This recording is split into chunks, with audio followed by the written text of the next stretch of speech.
Hello दोस्तों, good evening सबको। आज चैप्टर शुरू करेंगे, चैप्टर 5 शुरू करेंगे हम मनी बैंकिंग का। आई होप कि यहाँ से 10 नंबर के आसपास का आपके एग्ज़ाम में आएगा, 12th के, ठीक है। और डजेंट मैटर कि एग्ज़ाम में कितने का आएगा, सबसे ज़्यादा जो इम्पोर्टेंट इसकी है कि ये बहुत बेसिक चीज़ है।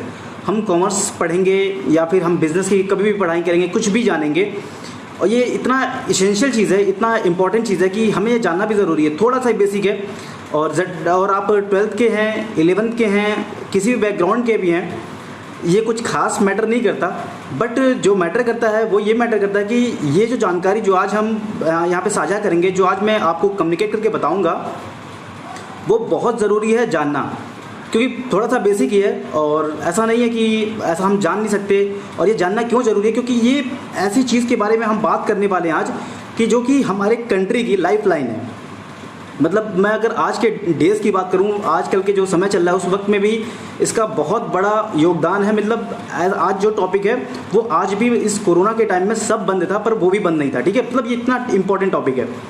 तो आज हम बात करेंगे बैंकों के बारे में, और इकोनॉमिक्स का ये चैप्टर है, इम्पॉर्टेंट है, अच्छा है। तो इसको 2-3 पार्ट में मैं आपको समझाऊंगा, प्रयास करूंगा कि आपको सब कुछ अच्छे से समझ में आ जाए, ठीक है। फिर भी यदि आपको कोई भी समस्या हो, कोई भी प्रॉब्लम हो, आप कमेंट करके मुझसे सवालों का जवाब ले सकते हैं। और तो बिना देरी किए मैं जल्दी से शुरू करता हूँ इस टॉपिक को। तो हमारा टॉपिक क्या है, बैंकिंग का आज है। और जो हमारे चैप्टर में दिया हुआ है वो है कॉमर्शियल बैंक और सेंट्रल बैंक, ठीक है। तो देखिए, हमारे बुक में डायरेक्टली दे रखा हुआ है क्या चीज़ कि हमें कॉमर्शियल बैंक क्या है और सेंट्रल बैंक क्या है।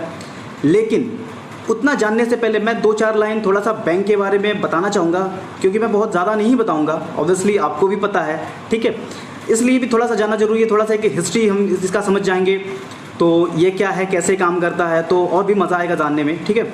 तो सबसे पहले मैं स्टार्ट करता हूँ इसके थोड़ी सी हिस्ट्री के बारे में। जो बैंक है तो BANC, ये पहले इटालियन वर्ड्स था, ठीक है, ये वहीं से आया है। और कुछ फ्रेंच वर्ड भी BANQUE था, ठीक है। तो इसका इंग्लिश मीनिंग जो होता है, मतलब एक टेबल पे बैठ के मनी का एक्सचेंज करना, ठीक है। एक टेबल पर बैठ के मनी का एक्सचेंज करना। तो पहले ऐसे ही लोग करते थे, बहुत एंशिएंट टाइम में तो कुछ सेटअप ऐसे नहीं होते थे जैसा कि अभी सेटअप है कि आप जाते हो तो AC रहता है और आराम से चारों तरफ लोग रहते हैं, आपसे पूछते हैं कि sir may I help you या what can I do for you. तो अभी तो इतना है, पर पहले ऐसा नहीं था। तो पहले सिर्फ एक टेबल पे, एक मेज पर लोग बैठकर आपस में बातें करते थे, मतलब मनी के एक्सचेंज करते थे, ठीक है, जो एक बेसिक काम करना था। बट भले सिस्टम चेंज हो गया है, लेकिन बैंक का काम आज भी वही है, बेसिक वर्क तो वही ही है, ठीक है। वो भी मैं डिस्कस करूंगा अभी कि बेसिक वर्क क्या है। तो सबसे पहले हम वो समझेंगे कि मतलब ये स्टार्ट वहीं से हुआ था कि हम किसी टेबल पे बैठ के एक्सचेंज करते हैं, किस चीज़ का, मनी का या फिर कुछ ऐसे टर्म्स का, ठीक है। अब हमें इस सेगमेंट में जानना है कि क्या है, बैंक क्या है। अब बैंक वो संस्था है जिसमें हम कॉमर्शियल बैंक के बारे में जानेंगे, जो हमारे सिलेबस में है, क्योंकि मैं सिलेबस से आउट नहीं जा सकता, अदरवाइज हमारा टॉपिक भी बोरिंग हो जाएगा और मज़ा भी नहीं आएगा। तो मैं सोचता हूँ कि थोड़ा सा आपको बाहर का समझा दूँ, थोड़ा सा हमारा सिलेबस का रहेगा तो समझने में आसानी रहेगी, ठीक है। तो हमारे सिलेबस में क्या है, बैंकिंग में है कॉमर्शियल बैंक, ठीक है। अब ये कॉमर्शियल बैंक क्या होते हैं, सबसे पहले हमारा सवाल यही है। और जब हम ये जानेंगे फिर उसके बाद इनके वर्क जानेंगे, सिंपल सी बात है। कोई भी चीज़ पहले उसके बारे में जानते हैं, फिर उसके वर्क सिस्टम के बारे में जानते हैं, ठीक है। सबसे पहला सवाल ये हुआ कि कॉमर्शियल बैंक क्या है। तो कॉमर्शियल बैंक वो बैंक हैं, वो सिस्टम है जो कि क्या करते हैं, सिंपल सी मैं लाइन में बताऊंगा, एक लाइन का डेफिनेशन है, एकदम रटना नहीं है, समझना है, क्योंकि जितना आप समझोगे उतना अच्छा आप लिख सकते हो, ठीक है। तो रटने पे मैं कभी भरोसा नहीं करता, इसलिए समझना ज़्यादा वैल्यूएबल है, ज़्यादा बेनिफिशियल है, ठीक है। तो कमर्शियल बैंक वो संस्था है जो कि क्या करती है, 2 वर्क करती है, जो कि एक्सेप्ट करती है डिपॉजिट पब्लिक से और एडवांसिंग करती है लोन उनको, ठीक है। 2 पर्पस के लिए, प्रोडक्शन पर्पस के लिए, कंजप्शन पर्पस के लिए, ठीक है। एकदम सिंपल सा लाइन है। कॉमर्शियल बैंक वो संस्था है जो कि पब्लिक से डिपॉजिट एक्सेप्ट करती है और उन्हें लेंड करती है, उनको एडवांस करती है। क्या चीज़, लोन्स, 2 पर्पस के लिए। पहला क्या है, प्रोडक्शन पर्पस के लिए और कंजप्शन पर्पस के लिए, ठीक है। बहुत सिंपल सा था, कोई कंफ्यूजन नहीं करना, ठीक है। अब ये तो हम समझ गए कॉमर्शियल बैंक क्या है। अब हमें ये जानना जरूरी है कि अच्छा ये बैंक तो ठीक है, समझ गया, अब ये काम क्या करते हैं, ठीक है। इनको प्रॉफिट कहाँ से होता है, ये पैसे कहाँ से कमाते हैं। अदरवाइज आपको भी पता है बिना अर्निंग के कोई भी इतना बड़ा ह्यूज वर्क तो करेगा नहीं, और फाइनेंस तो है ही ऐसा कि बिना आपको प्रॉफिट के आप वर्क नहीं करोगे।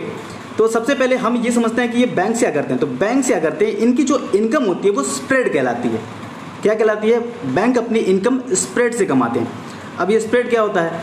देखिए, जो भी पैसा ये हमसे लेते हैं, समझने की कोशिश कीजिएगा, जो भी पैसा ये हमसे लेते हैं डिपॉजिट के रूप में, हम डिपॉजिट ही करते हैं पब्लिक की, क्योंकि दो ही लोग हैं, ये हमेशा जानने की कोशिश कीजिएगा कि एस्पेक्ट कितने हैं। तो इस सिस्टम में दो एस्पेक्ट हैं, सिंपल सी बात है, पब्लिक और बैंक। ठीक है, पब्लिक और बैंक। देने वाली बैंक है, मीन्स जो भी लोन वगैरह है, और लेने वाली पब्लिक है, और डिपॉजिट करने वाली पब्लिक है, लेने वाला बैंक है। ठीक है, तो मैं बहुत सिंपल से शब्दों में समझाऊंगा आपको, कोई मैं बुकिश लैंग्वेज यूज़ नहीं करूंगा ताकि आपको कम्बरसम लगे। तो मैं बात करता है इनके इनकम की। तो ये इनकम कहाँ से कमाते हैं? ये स्प्रेड से कमाती हैं। अब ये स्प्रेड क्या होता है? ठीक है, जो पैसा हम डिपॉजिट करते हैं, जो भी पैसा हम डिपॉजिट करते हैं बैंकों में, तो वो पैसा जिस रेट से ये डिपॉजिट लेते हैं हमें, ठीक है, उसके बाद ये उस पैसे को क्या करते हैं, अपने पास तो रखेंगे नहीं, तो ये उस पैसे को मार्केट में सर्कुलेट करते हैं। ठीक है, अब जब मार्केट में सर्कुलेट करते हैं तो उससे जो इनको लोन का अमाउंट मिलता है, मैं इसे लोन ही कहूँगा, को कहीं भी पैसा इन्वेस्टमेंट करें या लोन जो भी दें, लोगों को देंगे तो लोन ही है। तो जो पैसा उनको लोन से मिलता है, जो परसेंटेज, यही जो डिफरेंस होता है उनका ना, यही इनकी प्रॉफिट कहलाती है। ठीक है, अब मैं इसको एक एग्जांपल से समझाता हूँ। जैसे मान लीजिए मैं गया बैंक में, मैंने 10,000 रुपये दिए बैंक को, कहा कि आप रख लीजिए। ठीक है, तो मैंने बैंक में जमा करा दिया अपने अकाउंट में। हम जमा कराते हैं, अकाउंट खुल जाता हमारा आपके नाम से, और ये वहाँ जमा कर लेते पैसे। तो हमने जो पैसा वहाँ जमा कराया, वहाँ पे हमको इन्होंने दिया 4% लोन। ठीक है, अब मैं फिर कभी जाऊँगा अगर लोन लेने, सुनिए, समझिएगा, बैंक का सिस्टम समझिएगा। ठीक है, अब मैं कभी बैंक से लोन लेने जाऊँगा तो ये मुझे 4% पे तो देंगे नहीं। अभी क्या करेंगे, कहेंगे भैया लोन आपको 12% पे मिलेगा, 15% पे मिलेगा, 20% पे मिलेगा। ठीक है, अब 12% पे मुझे लोन दे रहे हैं, डिपॉजिट इन्होंने मेरा 4% का लिया था, तो ये जो 8% है यही स्प्रेड है और यही इनकी इनकम है। ठीक है, तो बैंक यहीं से इनकम करते हैं, तो ये हम समझ गए। ठीक है, अब बात करते हैं कि बैंक जो हम जो पैसा जमा करते हैं, वहाँ पे बैंक जो है दो टाइप के डिपॉजिट लेते हैं। ठीक है, हम जो पैसा जमा, अब दोनों की बात करूँगा, इनके वर्क की मैं बात करूँगा। ठीक है, इनके वर्क की बात करूँगा कि ये डिपॉजिट कैसे लेते हैं। अब बैंक डिपॉजिट दो तरह से लेते हैं। पहला जो लेते हैं चेकेबल डिपॉजिट्स होते हैं। ठीक है, दूसरा होता है जो नॉन चेकेबल डिपॉजिट्स होता है। ठीक है, अब ये चेकेबल डिपॉजिट क्या होती है मैं इसे समझा दूँ पहले।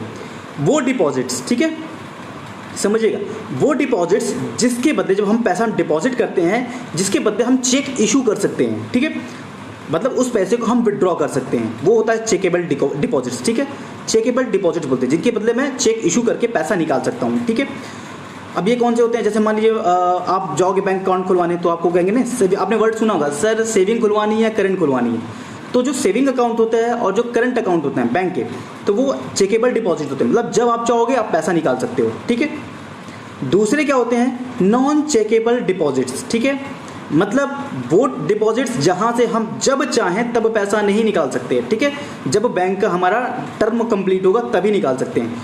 तो ये कौन से डिपॉजिट्स होते हैं, वो होते हैं फिक्स डिपॉजिट या रिकरिंग डिपॉजिट, जिसे आप सुने होंगे कई बार, एफडी या आरडी की बात लोग करते हैं। ठीक है, तो ये फिक्स डिपॉजिट किसी टर्म पे होता है, या फिर रिकरिंग डिपॉजिट किसी फिक्स टर्म के बाद का होता है। ठीक है, तो ये डिपॉजिट होती है क्या, नॉन चेकेबल डिपॉजिट्स। ठीक है, तो आई होप कि आपको डिपॉजिट समझ में आ गया होगा कि ये डिपॉजिट्स कितने टाइप के होते हैं। दो टाइप्स के होते हैं। पहला क्या हो गया, चेकेबल डिपॉजिट, जिसमें हम चेक विड्रॉ कर सकते, चेक के द्वारा विड्रॉ कर सकते हैं पैसा। दूसरा क्या है, नॉन चेकेबल डिपॉजिट्स, जिनके द्वारा हम चेक से विड्रॉ नहीं कर सकते, आमतौर पर पॉसिबल नहीं है। ठीक है, अब दूसरा इनका फंक्शन क्या है, दूसरा हम फंक्शन समझते हैं इनका क्या है, वो है एडवांसिंग लोन। ठीक है, अभी लोन का क्या सिस्टम है, अब ये देखिए, बैंक जो लोन करते हैं वो दो टाइप्स के करते हैं। ठीक है, पहला लोन इनका जो होता है, पहले टाइप्स का लोन होता है जो ये प्रोड्यूसर्स को देते हैं। ठीक है, जैसे मान लीजिए आपको कुछ सेटअप करना है, कोई कंपनी खोलनी है, कोई फर्म खोलना है, कोई आप रोजगार का काम करना चाहते हो। ठीक है, तो बैंक आपको वहाँ का लोन देते हैं। ठीक है, जैसे मान लीजिए मुझे कोई शॉप खोलनी है, कोई इलेक्ट्रॉनिक शॉप खोलनी है, तो मैं गया बैंक में फॉर्म भरा, मुझे उसके लिए पैसा मिल जाएगा। ठीक है, तो इसे कहते हैं, जो प्रोड्यूसर को देते हैं वो लोन होता है। ठीक है, दूसरा लोन होता है कंजम्पशन लोन। ठीक है, वो इसलिए भी होता है डियर स्टूडेंट्स, मेरे दोस्तों, कि अगर बैंक हर तरह से लोन नहीं देगा तो इसका जो एरिया है जो वर्क करने का, वो रिस्ट्रिक्ट हो जाएगा। वो पैसा लिमिटेड ही कमा पाएगा, ठीक है। जैसे स्कूल में टीचर भी पढ़ाते हैं और कोचिंग भी पढ़ाते हैं, ट्यूशन भी पढ़ाते हैं, तो उनके क्या है, एरिया बढ़ जाते हैं पैसे कमाने के। ठीक वैसा ही है, बैंक के भी एरिया पैसा कमाने के बढ़ जाते हैं, ठीक है। तो वो क्या करते हैं, आपको लोन दो टाइप्स के देते हैं, एक प्रोडक्टिव लोन, एक जो है कंजप्शन का लोन। कंजप्शन लोन में क्या होता है, जैसे हमें कार खरीदने के लिए और जैसे एजुकेशन लोन हुआ, ये सब चीज़ें जो हमें मिलती हैं वो कंजप्शन लोन में मिलती हैं। और थोड़ा सा एक चीज़ और समझा देता हूँ आपको।